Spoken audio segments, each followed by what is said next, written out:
Picture this, a city built on endless thrill suddenly haunted by empty casinos, silent slot machines, and deserted airport terminals. In 2025, Las Vegas's hotel occupancy dropped 6.5%, air traffic plunged 41%, and the Strip feels like a ghost town, by design. The CEOs just revealed the real reason behind the darkness. They're chasing fewer, richer high rollers while leaving regular visitors behind. The result? The entertainment capital of the world is bleeding its soul and its profits, with executives admitting, "Shame on us. We let the narrative get away."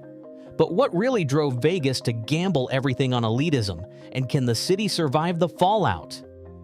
Friday morning at Harry Reid International Airport, a traveler named Jake Brew films a parking garage nearly empty. His voice echoes across the concrete. He's never seen it like this. Inside, his flight to Las Vegas sits 1/3 full. He stretches out across an entire row, camera panning over vacant seats. On social media, the clip spreads fast. Las Vegas is dead.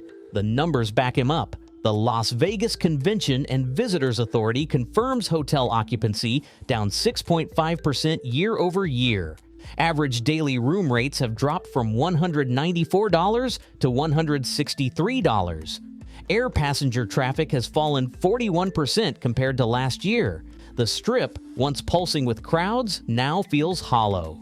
Taxi lines vanish. Casino floors echo with the sound of a few scattered footsteps instead of the usual clatter and hum. Even the busiest intersections like Las Vegas Boulevard and Tropicana show thinner crowds and shorter waits at crosswalks. Small businesses just off the Strip report sales down as much as 30%.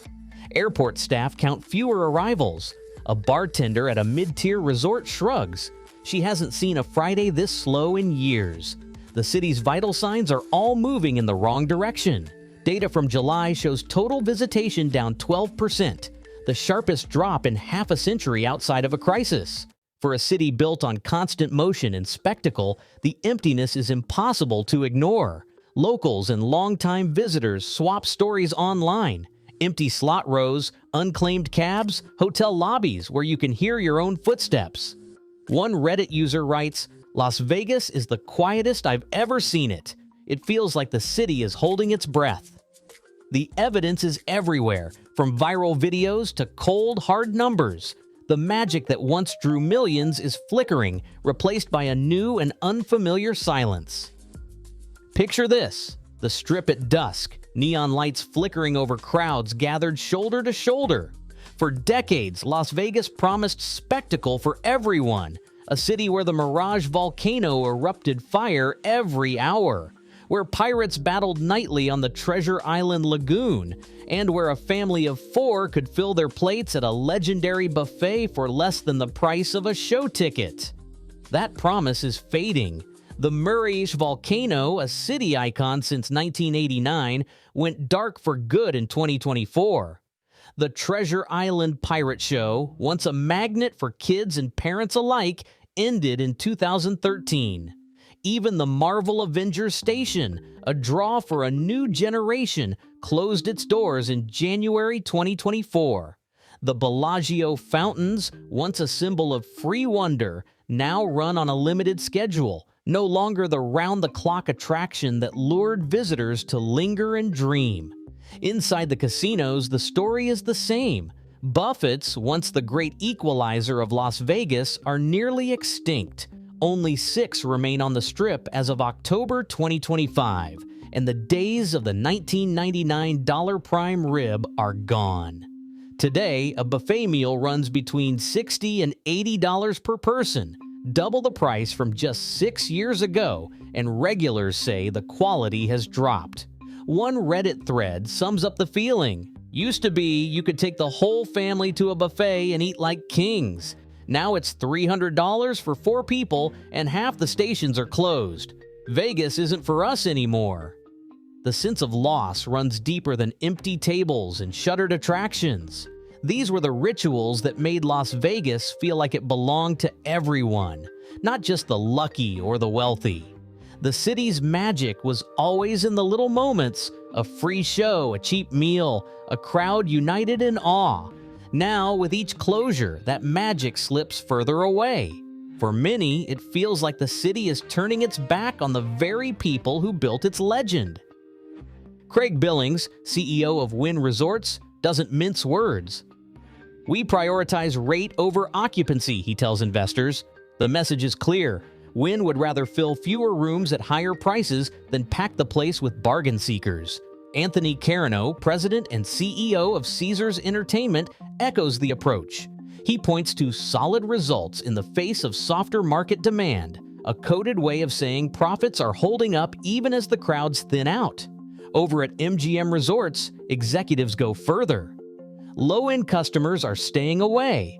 The rest of the vertical is crushing it. This isn't just a reaction to tough times. It's a deliberate doctrine. The city's biggest resorts are chasing high-spending guests, trimming out the middle. Casino floors are quieter, but the velvet ropes are tighter. Hotel rates, restaurant tabs, and table minimums all climb, with the expectation that a smaller group of wealthy visitors will spend enough to make up the difference. But there's a problem hiding behind the glossy earnings calls. Industry analysts and former executives agree. The vast majority, typically cited at 60 to 80% of gaming revenue, comes from regular, non-high roller visitors. These are the people who fill the rooms, line up at the buffets, and keep the slot machines humming. Billings and Carano may talk about premiumization, but the math has always depended on volume. The numbers don't lie. In 2019, Strip hotel occupancy topped 90%. By 2025, even the best weekends can't match those highs. Average daily room rates have slipped from $194 to $163. Revenue per available room, or RevPAR, is down 7.6%. Caesars and MGM both report revenue declines on the Strip for the April to June quarter. Executives blame reduced hotel bookings, but the real story is that the strategy isn't filling the gap. The premium play works at the very top. High-end hotels manage to keep their occupancy rates in the 90s, but the rest of the market is left scrambling. The middle and lower tiers, once the backbone of Las Vegas, are absorbing the steepest drops. International travel, which should have buoyed the luxury segment, has collapsed by as much as 63% in some markets. Even the high rollers aren't enough. MGM's own filings admit that the rest of the vertical, meaning everyone but the whales, still makes up the bulk of their business. For decades, Las Vegas thrived by welcoming everyone. Now, the city's biggest players are betting on exclusivity. The result is a city that's quieter by design, but also one that's missing the energy and volume that made it famous. The gamble is clear. Fewer guests, more money per head. But as the numbers show, the house doesn't always win. Hotel lobbies now greet guests with a new kind of welcome. A mandatory $55 resort fee, charged nightly, regardless of whether visitors use the pool or gym. The minibar sits stocked, but even touching a bottle of water can trigger a $15 charge, thanks to pressure sensors that register the slightest movement. These are not accidents or rare cases. They're part of a systematic approach. Every major resort on the Strip has adopted similar tactics, layering fees on top of published rates and shrinking the number of rooms available to value-seeking travelers. Ownership power makes this possible. MGM and Caesars, between them, control the lion's share of Strip hotels. Their pricing teams watch each other's moves, adjusting rates and fees in near lockstep. The result is a city where competition doesn't lower prices, it just standardizes the pain. Visitors who once hunted for deals now find the same charges no matter where they stay. A Friday night at a mid-tier property, once $129 all in, now clocks in at $230 or more after taxes and fees. Premium occupancy remains the exception. Top-tier hotels, think Wynn, Aria, the Venetian, still report rates in the 90% range, filled with guests who barely blink at the extras. For everyone else, the experience is different. The middle and lower tiers are left with empty rooms and falling rates, but the fees never go away. Parking, once free and abundant, now costs up to $30 a day. Wi-Fi, breakfast, even early check-in come with price tags, each one justified as a premium amenity. Reddit threads and travel forums are filled with stories of sticker shock. One post details a $400 bill for 2 nights, half of it made up of resort and parking fees. Another traveler describes skipping the minibar entirely, only to find a $15 charge on the bill. The censor had registered a curious child's touch. The sense of being squeezed is everywhere. A longtime visitor writes, "Vegas used to be about fun and freedom. Now it's about watching your wallet every second." The strategy is clear. Filter out the price-sensitive, attract those willing to pay for exclusivity, and use ownership clout to enforce the new rules. This isn't just about making more money per guest, it's about deciding who gets to be a guest at all. As the city's biggest players double down on premiumization, the middle class that once filled the rooms and fueled the action is left searching for the Vegas they remember and finding it locked behind a paywall. Bill Hornbuckle, the CEO of MGM Resorts, steps in front of reporters with his tie loosened and his words measured. He doesn't try to spin the story.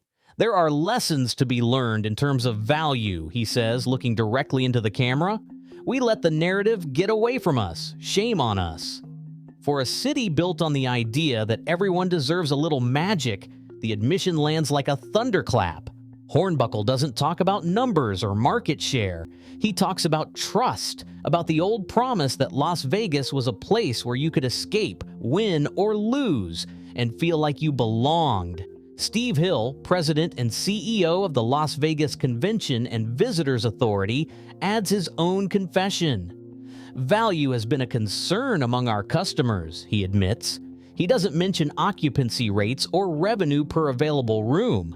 Instead, he points to the feeling in the air: anxiety, disappointment, the sense that something has slipped away.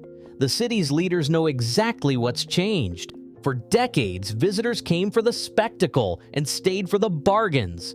Now, the bargains are gone and so are the crowds. Jonathan Jossel, CEO of the Plaza Hotel downtown, puts it in plain language. Pricing has gone too far. What about the person who just wants to have fun? His words echo across social media, in travel forums and Reddit threads, where longtime Vegas fans swap stories about $50 breakfasts and $18 cocktails. The apologies aren't just corporate PR. They're an acknowledgement that the city's soul is on the line. The executives who once chased every dollar now admit they've lost sight of what made Las Vegas different. It was never just about the high rollers or the velvet ropes. It was about the thrill of possibility. For everyone. The regret isn't abstract. It's visible in the empty tables, the silent slot rows, the faces of workers waiting for shifts that no longer come. Hornbuckle's "Shame on Us" is more than a soundbite. It's a rare public reckoning, a moment where the city's most powerful voices admit they've broken the deal that built Las Vegas. The city's future depends on whether that apology leads to real change or just fades into the neon haze. Revenue per available room, or RevPAR, is down 7.6% from last year. That's the sharpest drop since the 1970s outside of a crisis. Even as resorts tout higher rates and premium experiences, the math isn't working. MGM and Caesars, the two giants that control most of the Strip, both reported a 4% decline in total revenue for their Las Vegas properties in the second quarter of 2025. Across the market, hotel occupancy sits at 78.9%, a far cry from the 90% highs of 2019. Average room rates have fallen to $185, a 5.5% decrease, with some weekends seeing even steeper cuts. The numbers get worse when you follow the money to the end of the line. Casino net income, what's left after costs and expenses, has collapsed by more than 40%, even as some operators report a slight uptick in gross revenue. The reason is simple.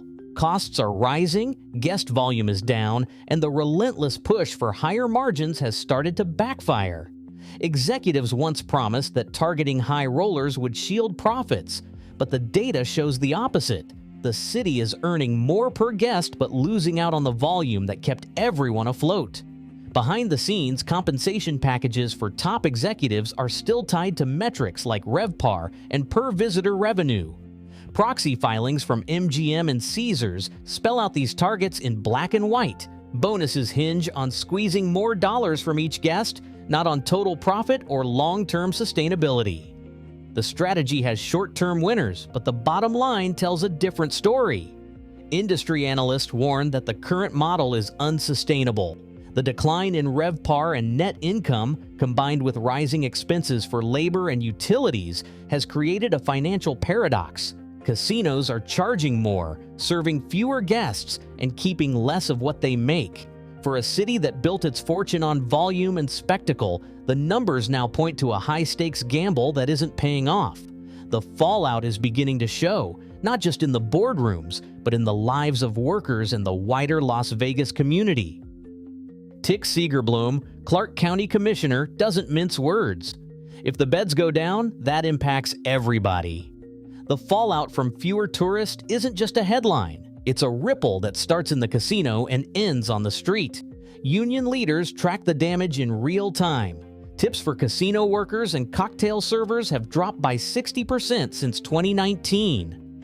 Dealers who once counted on $500 nights now walk out with less than half that, sometimes much less. For many, the difference means missing rent, skipping groceries, or falling behind on car payments. The city's budget tells its own story. Clark County faces a $110 million deficit for 2025, a gap that can't be closed by wishful thinking. School boards debate which after-school programs to cut. Bus routes shrink. Teachers, already stretched thin, brace for larger classes and fewer resources. City planners warn that the shortfall will force tough choices. Either services get slashed, or residents pay more in taxes to make up the difference. Outside the neon, the human cost grows harder to ignore. In April, an investigation found hundreds of hospitality workers living in tent encampments just blocks from the Strip. These aren't just newcomers or the chronically unemployed. Many are veterans of the industry, dealers, housekeepers, cooks, kept on call for months with no guarantee of work. One composite story stands out. A blackjack dealer, Maria, spent 15 years at the same casino. Her tip income collapsed with the crowds. After missing 2 rent payments, she received an eviction notice. By summer, she was living in a tent city, her dealer's uniform still hanging in a plastic bag, waiting for a call that never came. The October 2025 count put the homeless population near 8,000, up 25% in a single year. Affordable housing vacancy sits below 1%. Rents keep rising even as wages fall or disappear. For every empty hotel room, there's a worker with an empty wallet and a city with fewer resources to help. The damage isn't abstract. It's visible in the faces of workers clocking shorter shifts, in the shuttered daycare centers, in the crowded shelters and swelling encampments. Social media fills with stories of housekeepers turned Uber drivers, bartenders forced to move in with relatives, cooks lining up at food banks. The promise of Las Vegas, a place where hard work paid off and anyone could make it, feels more distant with every pink slip and eviction notice. Behind every statistic is a life interrupted. The city's gamble on exclusivity hasn't just cost profits, it's cost stability, community, and hope. As the crowds thin and the lights dim, the real losers aren't just the tourists who stopped coming, they're the workers and families left behind. Property crime in Las Vegas has climbed 12% in the past year. Tourist thefts are up 19%, according to police records from July 2025. Reports of pickpocket crews working the Strip circulate on social media, with one viral video showing a group at the Bellagio moving through distracted crowds. The footage is grainy, but the message is clear. The city doesn't feel as safe as it once did. Travel forums fill with warnings. Lock your bags, watch your wallet, don't walk alone at night. Families and business travelers start to look elsewhere. The perception of danger spreads faster than any crime statistic. Convention organizers, once loyal to Las Vegas for its reputation as a secure playground, begin shifting events to other cities. A major tech expo, which drew 60,000 attendees in 2023, cuts its 2025 booking in half. Reddit threads tell the story in real time. We skipped our annual trip this year. Too many stories about muggings and car break-ins. One user writes, Vegas used to feel like Disneyland for adults. Now it feels like any other big city. The problem isn't just on the streets. Inside the casinos, security teams ramp up surveillance and issue more trespass bans for repeat offenders. But the unease lingers. A cocktail server at a mid-tier resort says tips have dropped as nervous guests spend less time at the bar and more time watching their surroundings. She shrugs. People are on edge. If they don't feel safe, they don't stay. While safety concerns keep some visitors away, others are simply finding better options. Canadian arrivals have plummeted, down 62% on Flair Airlines and 33% on Air Canada compared to last year. International arrivals overall are down 13%. Travel agents report a 15% year-over-year drop in Vegas bookings. Many point to rising airfare, but also to a sense that Las Vegas no longer offers the value or excitement it once did. Online gambling is filling the gap. In 2024, U.S. internet casino revenue hit $12.68 billion, a record high. Younger gamblers in particular are staying home. The appeal is obvious. No resort fees, no expensive drinks, no safety worries. One Reddit post sums it up. Why pay $300 a night to get nickel and dimed when I can bet from my couch? Competing destinations are seizing the moment. All-inclusive resorts in Mexico and the Caribbean market themselves as safer, cheaper, and more welcoming. Atlantic City and Napa Valley push value packages and free amenities. The result is a slow bleed. Las Vegas is losing relevance, not just visitors. The city's old compact, come for the fun, stay for the safety, has been broken. For every empty room and canceled trip, there's a story of someone who decided it wasn't worth the risk, the hassle, or the cost. The Strip's neon still glows, but the crowds beneath it are thinning, replaced by a sense that the magic and the security are gone. Congress steps in with the FTC's Junk Fee Prevention Act, a bill aimed squarely at the charges that have driven visitors away. The law targets hidden resort fees, mandatory service charges, and surprise add-ons requiring hotels and casinos to show the full price up front.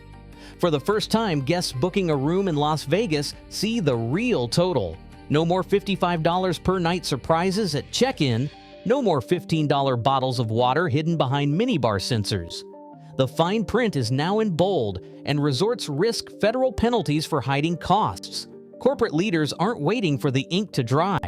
Resorts World and Caesars begin pilot programs offering fee waiver packages to lure back wary travelers. Some rooms now come with all charges bundled, promising no resort fees, no parking fees, no surprises. A direct response to the outcry from regulars who feel squeezed. The offers are limited, often tied to midweek stays or loyalty programs, but they represent a break from the old model. Caesars in particular advertises these deals on social media, hoping to win back the families and convention goers who once filled their halls. Station Casinos, known for catering to locals and value seekers, launches a series of throwback promotions. Billboards go up around Clark County, $1.99 margaritas, $4.99 steak and eggs, and discounted all-you-can-eat breakfast deals. The message is clear. Some operators remember what made Las Vegas famous. These offers draw lines out the door at properties off the Strip, with longtime residents and return visitors swapping tips on where to find the best bargains. The push for transparency and value is cautious but real. Executives frame these changes as experiments, not permanent shifts, but the pressure is on. Social media lights up with screenshots of fee-free bookings and cheap meal deals. A Reddit post reads, "Finally, Vegas is listening. Got a room with no hidden fees for the first time in years." Whether these reforms are enough to revive the city's fortunes remains to be seen, but for the first time in a long while, the promise of a fair deal is back on the table. The Las Vegas Convention and Visitors Authority launches a new campaign. Welcome to fabulous Las Vegas, the ultimate escape at an unbeatable value. Billboards go up across California and Arizona. Ads flood social media feeds, promising deals and a return to the city's roots. The message is simple. Vegas wants everyone back, not just the ultra-rich. Discounted room packages, bundled meals, and waived resort fees headline the offers. Mid-tier properties advertise free parking and breakfast.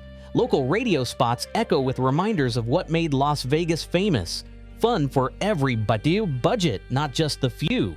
Inside the LVCVA's headquarters, executives track every metric. They watch bookings inch upward on weekends, but midweek numbers remain soft.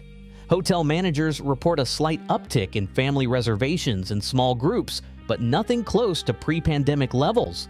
The campaign's early returns are promising, but the gap left by lost middle-class visitors is still wide. Social media posts highlight new bargains, but skepticism lingers. One Reddit user writes, "It's a start, but they need to bring back the real deals, not just a few headline offers." Economists at UNLV study the recovery efforts closely. Stephen Miller, a leading voice on Las Vegas's future, cautions that the city's fate hangs on more than flashy marketing.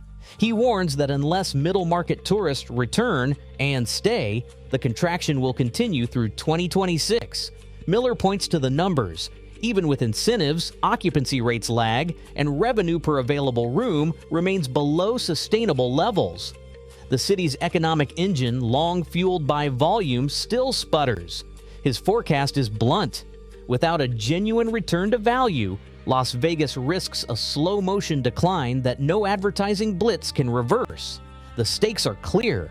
If the campaign succeeds, Las Vegas could regain its place as America's playground. If it fails, the empty rooms and shuttered attractions may become the new normal. For now, the city waits, caught between the hope of revival and the risk of fading further into memory. In 2025, Las Vegas hotel occupancy fell by 6.5%. Air passenger traffic dropped 41%, and casino net income plunged 40.4%, even as executives admitted in their own words that chasing high-end profits came at the expense of the city's core visitors. The closure of free attractions like the Mirage Volcano and the near extinction of the buffet mark, a departure from the city's promise of affordable spectacle for all. Yet, how far the damage will go remains uncertain. It is not clear whether new fee waiver programs or value campaigns can restore the city's lost crowds, or if the economic ripple, visible in Clark County's $110 million deficit and an 8,000-person homelessness crisis, will deepen. What is certain is that Las Vegas's shift from volume to exclusivity has upended decades of economic and social balance. The evidence shows a city at a crossroads, a cautionary example of what happens when profit is placed above people and tradition.